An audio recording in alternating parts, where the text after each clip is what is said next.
सर्दियों का मौसम है। इस मौसम दे विच जिथे हुण संघनी धुंध पैनी शुरू हो गई है तो लोग जिहड़े हैं वो हीटर गीजर का ज्यादा इस्तेमाल कर रहे हैं। लेकिन इस बीच ਅਸੀਂ ਜਦੋਂ ਗੱਲ ਕਰਦੇ ਹਾਂ ਗੀਜ਼ਰ ਦੀ ਤੇ ਕਈ ਵਾਰੀ ਜਿਹੜੀ ਹੈ ਇਹ ਘਟਨਾਵਾਂ ਵੀ ਸਾਹਮਣੇ ਆਉਂਦੀਆਂ ਕਿ ਗੀਜ਼ਰ ਫਟ ਰਹੇ ਨੇ। ਬਹੁਤ ਲੋਕ ਜਿਹੜੀ ਆਪਣੀ ਜਾਨ ਵੀ ਉਸ ਦੇ ਨਾਲ ਗਵਾ ਚੁੱਕੇ ਨੇ। ਆਖਿਰ ਕੀ ਕਾਰਨ ਹੈ ਜਾਣਨ ਦੇ ਲਈ ਅਸੀਂ ਚੰਡੀਗੜ੍ਹ ਦੇ ਵਿੱਚ ਸੈਕਟਰ 18 ਪਹੁੰਚੇ ਸੀ ਤੇ ਜਿਹੜੇ ਐਕਸਪਰਟ ਹੈ ਉਹਨਾਂ ਨਾਲ ਗੱਲਬਾਤ ਕਰਾਂਗੇ ਕਿਉਂਕਿ ਉਹਨਾਂ ਨੂੰ ਜ਼ਿਆਦਾ ਪਤਾ ਹੁੰਦਾ ਹੈ ਕਿ ਕਿਸ ਤਰੀਕੇ ਨਾਲ ਇਹਨਾਂ ਚੀਜ਼ਾਂ ਦਾ ਧਿਆਨ ਰੱਖਣਾ ਹੈ। ਸਰ, ਜਿਸ ਤਰੀਕੇ ਨਾਲ ਆਪਾਂ ਦੇਖ ਰਹੇ ਹਾਂ ਕਿ ਸਰਦੀਆਂ ਦੇ ਵਿੱਚ ਬਹੁਤ ਸਾਰੀ ਥਾਵਾਂ ਤੇ ਗੀਜ਼ਰ ਫਟਣ ਦੀ ਸ਼ਿਕਾਇਤਾਂ ਆ ਰਹੀ ਹੈ। ਆਪਾਂ ਚੰਡੀਗੜ੍ਹ ਦੀ ਗੱਲ ਨਹੀਂ ਕਰਾਂਗੇ ਲੇਕਿਨ ਓਵਰਆਲ ਵੀ ਇਹ ਜਿਹੜੀ ਹੈ समाचार प्राप्त हो रहे हैं ना, किस तरीके नाल ध्यान रखना चाहिए लोगों को? बेसिकली जो है गीजर अगर आप इंस्टॉल कर रहे हैं तो वहाँ पे आप ये ध्यान रखिए कि कई बार हम लोकल गीजर ले रहे हैं जिसके अंदर की होता क्या है कि वहाँ पे कई बार प्रेशर पंप लगा होता है जिसकी वजह से हो सकता है कि उस pressure pump local geyser high pressure के साथ नहीं होता है।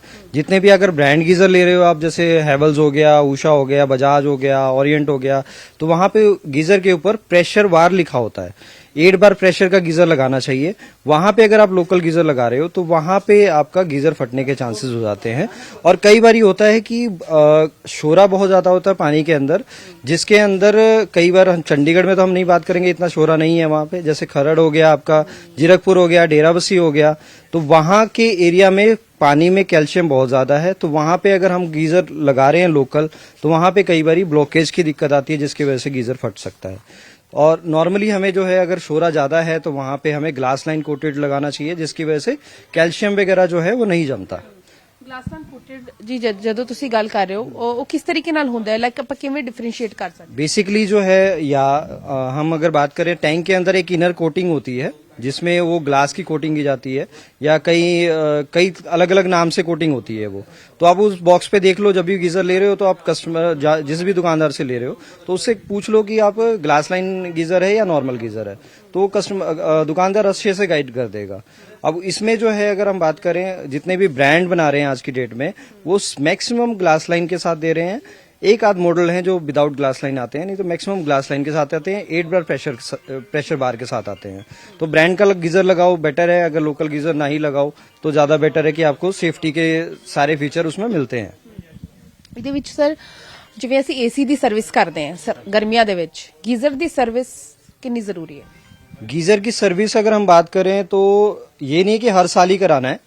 आप गीजर जो है हो सकता है कि आप 4 साल, अगर एरिया डिपेंड करता है कि आप जहां पे कैल्शियम ज्यादा है वहां पे अगर आप गीजर यूज कर रहे हो तो वहां 4-5 साल पे आप गीजर की सर्विस करवा सकते हो। उसमें बेसिकली इलेक्ट्रिशियन कोई भी आएगा और वो एलिमेंट के ऊपर और टैंक के अंदर कैल्शियम जमा होता है उसको आप निकलवा सकते हो। ਇਸ ਤੋਂ ਇਲਾਵਾ ਸਰ ਜਿਹੜੇ ਹੀਟਰ ਹੈ, ਬਲੋਅਰ ਹੈ, ਆਇਲ ਹੀਟਰਸ ਹੈ, ਇਹਨਾਂ ਦੇ ਲਈ ਲੋਕ ਆਪਣੇ ਘਰ ਦੇ ਵਿੱਚ ਅੱਜਕੱਲ ਇਸਤੇਮਾਲ ਕਰ ਰਹੇ, ਆਫਿਸਿਸ ਦੇ ਵਿੱਚ ਵੀ ਇਸਤੇਮਾਲ ਕਰ ਰਹੇ ਨੇ। ਕੀ ਤੁਸੀਂ ਉਹਨਾਂ ਨੂੰ ਗਾਈਡ ਕਰੋਗੇ ਕਿ ਕੁਝ ਪ੍ਰੀਕਾਸ਼ਨਸ ਵਰਤਣੀ ਚਾਹੀਦੀ? ਕਈ ਵਾਰ ਰਜ਼ਾਈਆਂ ਜਲ ਜਾਂਦੀਆਂ, ਕੰਬਲ जल जाते। मैम कभी भी कंपनी हमेशा जो लिख के देती है किसी भी हीटर पे आप देखोगे तो वहाँ मेंशन्ड होता है, यहाँ पे डू नॉट कवर का लिखा होता है। हर एक आप हीटर पे या ऑयल हीटर पे या नॉर्मल हीटर हो या ब्लोअर हो मेंशन होता है डू नॉट कवर।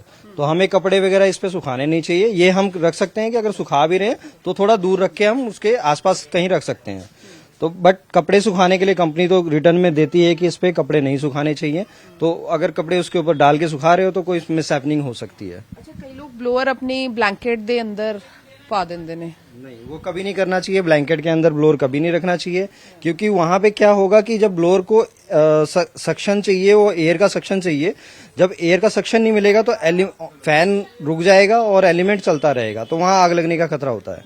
अच्छा, सॉकेट की गल करिए, सॉकेट का भी बड़ा अहम रोल है। ਤੁਸੀਂ छोटा सॉकेट यूज कर रहे हो बल्कि ਇਹਦੀ पावर बहुत ज्यादा है ना, किस तरीके नाल ध्यान रखा जाए? नॉर्मली क्या होता है कि जितने भी अपने हमारे वैसे गवर्नमेंट रूल है कि 1300 वॉट से ऊपर कोई भी प्रोडक्ट बनेगा तो पावर प्लग के साथ बनेगा, तो छोटे प्लग में लगेगा ही नहीं। बट कई बार कस्टमर क्या करते हैं, कन्वर्शन प्लग लेके वो उस प्लग में लगा देते हैं, तो वहां पे कन्वर्शन प्लग भी मेल्ट हो जाता है। कई बार उनका सॉकेट मेल्ट हो जाएगा, हो सकता है वायरिंग भी मेल्ट हो जाए। अगर अंदर वायरिंग हैवी लगी है फिर तो कोई इशू नहीं है, बट अगर कन्वर्शन प्लग क्या लगा के अगर ब्लोअर चला रहे हो तो वहां पे प्लग जो है मेल्ट हो जाएगा और कन्वर्शन प्लग मेल्ट हो जाएगा और हीटर का 3 पिन टॉप जो है वो मेल्ट हो जाएगा। तो वहां पे हमें ध्यान रखना चाहिए कि मैक्सिमम पावर की प्रोडक्ट है तो पावर प्लग पे ही चले अगर नॉर्मल पे चला रहे हो तो वो भी हार्डली आप कम वोल्टेज पे चला लो, या तो फिर उसको हम ज्यादा से ज्यादा उसको ये कर सकते हैं कि मिनिमम टाइम के लिए चला सकते हैं। जैसे थोड़ी देर चलाया, उसके बाद हम उसको थोड़ा रेस्ट दे दें, उसके बाद गर्म मेल्ट नहीं होगा। ਇੱਕ ਆਖਰੀ ਸਵਾਲ ਮੇਰਾ ਇਹ ਰਹੇਗਾ, ਗੀਜ਼ਰ ਜਦੋਂ ਅਸੀਂ ਇੰਸਟਾਲ ਕਰ ਰਹੇ ਹਾਂ, ਚਾਹੇ ਕਿਚਨ ਦੇ ਵਿੱਚ ਇੰਸਟਾਲ ਕਰ ਰਹੇ ਹਾਂ ਜਾਂ ਫਿਰ ਵਾਸ਼ਰੂਮ ਦੇ ਵਿੱਚ, ਹਾਈਟ ਕਿੰਨੀ ਕੀ ਹੋਣੀ ਚਾਹੀਦੀ, ਕਿੰਨਾ ਗੱਲਾਂ ਦਾ ਧਿਆਨ ਰੱਖਣਾ ਚਾਹੀਦਾ ਹੈ? मैम देखिए, गीजर के लिए अगर हम बात करें तो बेसिकली क्या होता है कि गीजर के जो पॉइंट्स बनते हैं पहले ही जब कंस्ट्रक्शन होती है, उसी टाइम पॉइंट प्रॉपर वे में रखा जाता है। कई बार ये हो सकता है कि जो नॉलेज वाला बंदा नहीं है तो वो गलत उसमें पॉइंट दे देता है, बट मैक्सिमम टाइम पे ऐसे ही होता है कि पॉइंट मैक्सिमम ऑलरेडी डला होता है, तो वहां पे हमें तो ध्यान रखने की जरूरत नहीं है। जो मिस्त्री से काम करवा रहे हो आप, जो प्लम्बिंग से काम करवा रहे हो, तो अच्छा प्लम्बर से जब भी आप कंस्ट्रक्शन करवा रहे हो वहां अच्छा प्लम्बर होना चाहिए बस आपका। ਠੀਕ ਹੈ, ਤੇ ਇਹ तमाम ਚੀਜ਼ਾਂ ਨੇ ਜਿਨ੍ਹਾਂ ਦਾ ਧਿਆਨ ਰੱਖਣਾ ਚਾਹੀਦਾ ਹੈ, ਖਾਸ ਕਰ ਗੀਜ਼ਰ, ਹੀਟਰ, ਬਲੋਅਰ ਜੇਕਰ ਤੁਸੀਂ ਇਸਤੇਮਾਲ ਕਰ ਰਹੇ ਹੋ ਤਾਂ ਜੋ ਆਪਣੀ ਜ਼ਿੰਦਗੀ ਨੂੰ ਜੋਖਿਮ ਦੇ ਵਿੱਚ ਨਾ ਪਾ ਸਕੋ ਅਤੇ ਜਿਹੜਾ ਇਸਤੇਮਾਲ ਹੈ ਉਹ ਸਹੀ ਤਰੀਕੇ ਨਾਲ ਕਰਨਾ ਚਾਹੀਦਾ ਹੈ। ਕੈਮਰਾ ਪਰਸਨ ਸੁਮੀਤ ਸਿੰਘ ਦੇ ਨਾਲ ਪੂਜਾ ਵਰਮਾ, ਡੇਲੀ ਪੋਸਟ ਪੰਜਾਬ, ਹਰਿਆਣਾ, ਹਿਮਾਚਲ।